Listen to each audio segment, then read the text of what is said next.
Hello and welcome to Moshe's Hobby World. In this video I'm going to unbox something I'm very excited for, the Warmachine MK4 preview box that was part of the Gen Con release. It was sold in limited quantities. It was on their website for a few hours before it was literally... people went berserk over this, okay? And they ordered this in large quantities, and the company had to stop the sale prematurely so that they will be able to actually produce the first release wave in October. So I was one of the lucky ones who was able to get this, and I wanted to unbox it with you so that you can have a first look on the new models and the new method of manufacturing. Now these models are manufactured using 3D printing technology. This is a very bold move from Privately Press part, because no one has tried to mass produce a quality miniature wargame using 3D printing. It was usually reserved for collectors and people who wanted a very specific models, and now we have a company that actually tries to push forward the market and produce something that is very, very unique right now. And as you see, the models come in small bubble wraps. Every model is labeled on the bag. I don't know if this will be the way they are going to label the entire model set that they are going to make up, because this is, after all, this is a preview box. But here we are trying to figure out what we can expect from 3D printed models by a widely known company for a great game. So in this point I have to apologize, because I had the entire session filmed from Major Anson Wolf up until the middle of the heavy Warjack, but for some reason the camera went berserk on me and stopped recording from this point on. And when I figured this out, I was already in the middle of the explanation and the measuring stuff, and I went over a lot of the minutiae details of the models. So I apologize that this happened, and I'll simply jump into the middle of the filming session, and I'll show you from the middle of the Striker magnetic fittings, and we'll move on from there. A lot of the things that I'm going to encounter in the following models are also relevant to the Striker and Warcaster itself. Anson Wolf is a very well sculpted model. I will probably try to put a picture of them by the end of... Okay, the camera stopped. I apologize if I missed anything. But it's actually it sits very flush inside. I can't magnetize over. Oh, okay, now I can. Some effort and now it's out. So it means when I use the glue, it will be basically permanently in there. So no issue there. Let's go quickly over the heads. Okay, it's a mean looking head.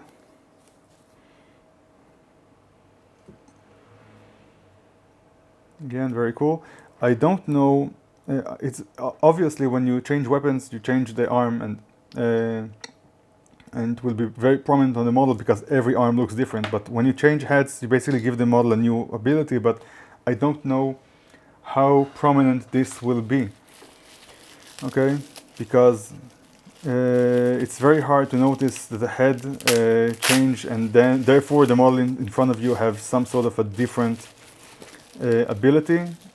It will probably be more cosmetic than effective. Okay, so the last part of the Striker are the pole arms, and as you can see, these are mighty weapons.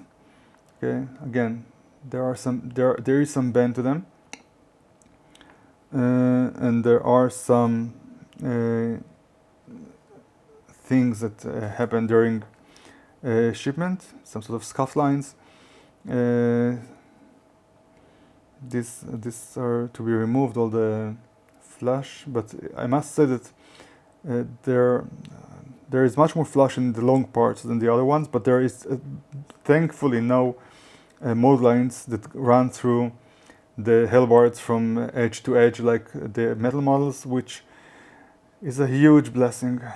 I hate removing mold lines from textured areas like this. So this is very good. Now we also have here, as you can see, print lines at the top of the arm, of the shoulder, as expected from other models that we saw, from the other parts.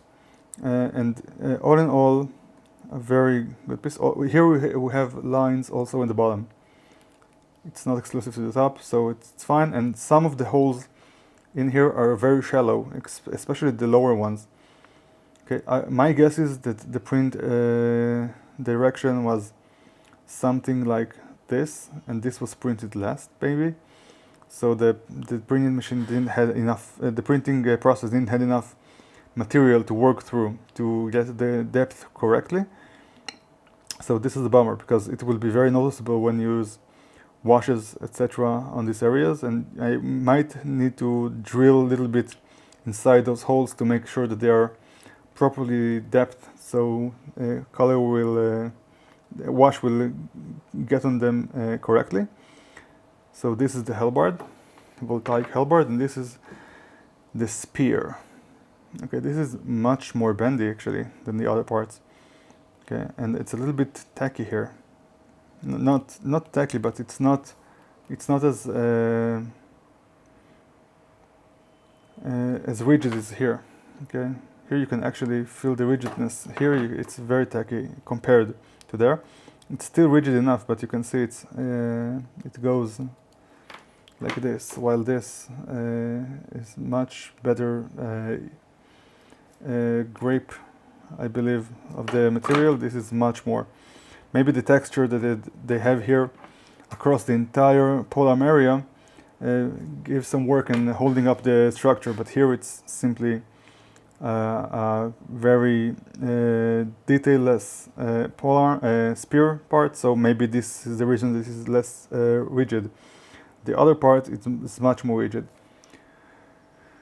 Okay, so I guess that the combination of length and lack of mass in the middle causes much more issue with bending. We'll need to see how this holds up in regular gaming use.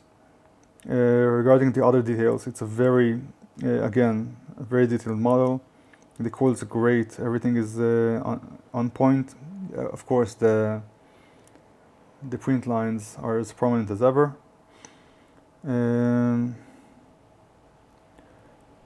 Very well. Okay, so this was the Striker Warjack. Now let's go to the last Warjack, the Corsair. This is a light Warjack. This should be smaller, more versatile Warjack. Probably have some sort of arc node mechanics in there. We will see. Okay. So what do we have here? Again, a lot of parts for such a comparatively small model. This entire kit, by the way, cost me $75,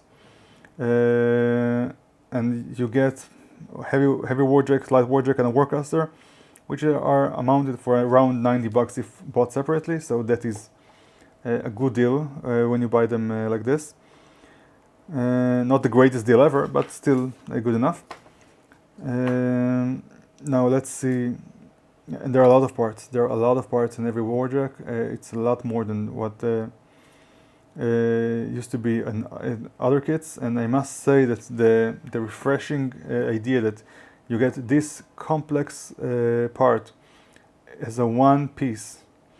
Instead, before you probably had this finger as a separate piece. You probably had this area here separated. Maybe the entire hand were separated from the arm. Only from all the considerations, now you have this amazing looking part as a one piece. Is a true boon to assemblers of this game and players as well. So this is the light Warjack.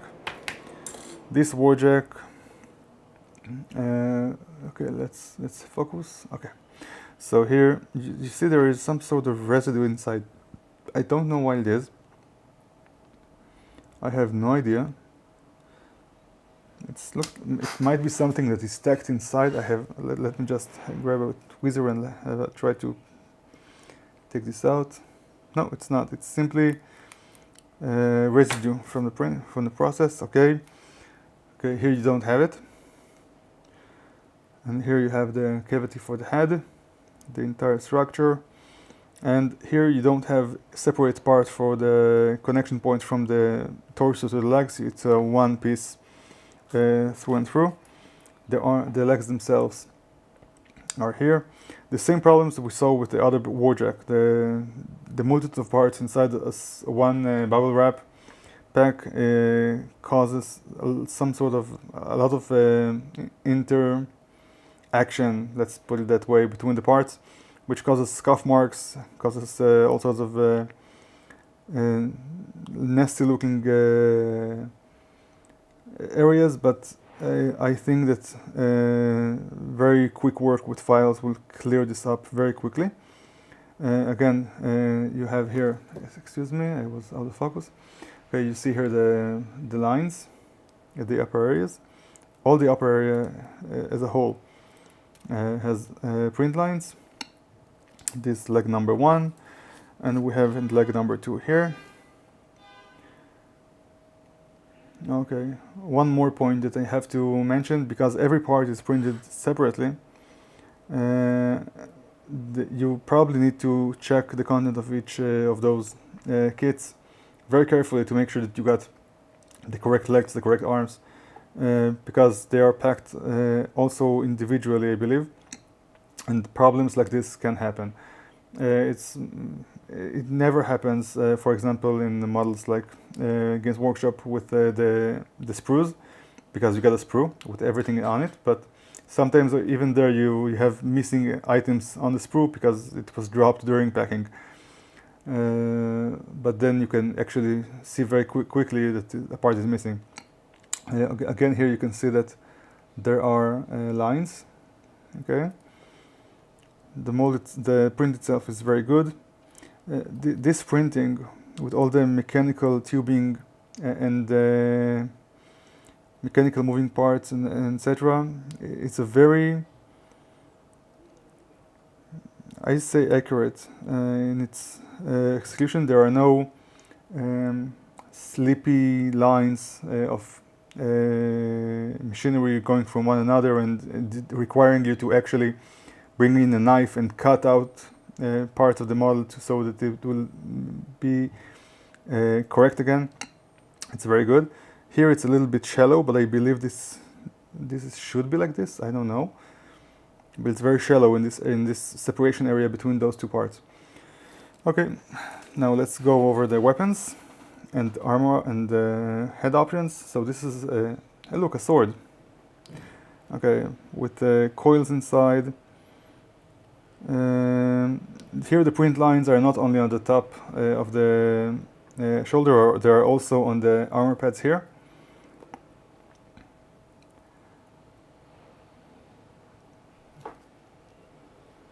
Okay.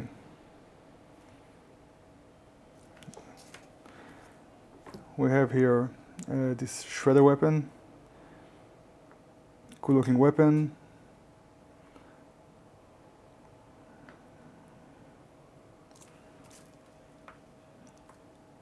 A machine gun with a tummy drum, very cool.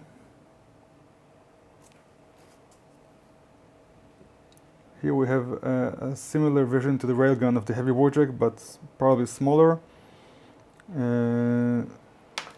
Excuse me. Again, very good looking. Barely any print lines here. I really need to understand why there are some with and some without. It's intriguing, because I would expect that the same phenomena will happen in all the parts with the same geometrical spheres. Here we can. This is actually the railgun. This is the large railgun of the heavy Warjack, and this is the smaller one.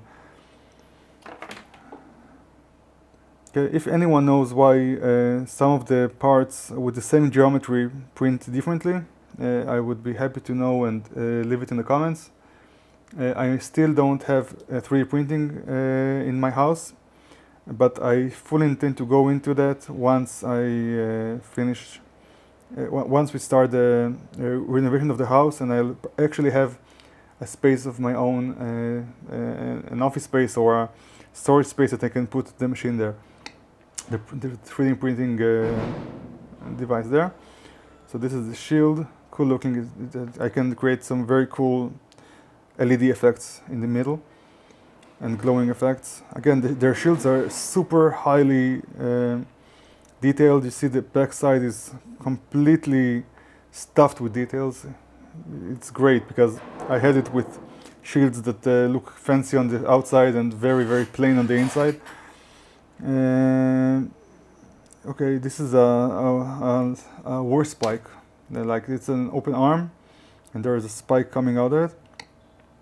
It's cool. It's a voltaic spike. Look, there's a coil there. Have no idea what it is. Okay, and now the bendy. Now this is much better than the long spear of the heavy Warjack. Again, the length of the spear and the mess of undetailed area in the middle caused the entire bendiness. Now this is not straight. You can see this. This is very not straight. This will probably need to go.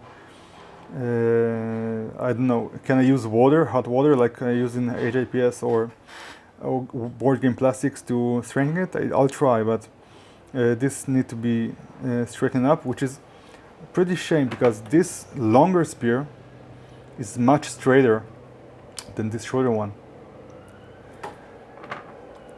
So that is interesting. Okay, and the heads themselves. There are cute little heads. This is a light Warjack.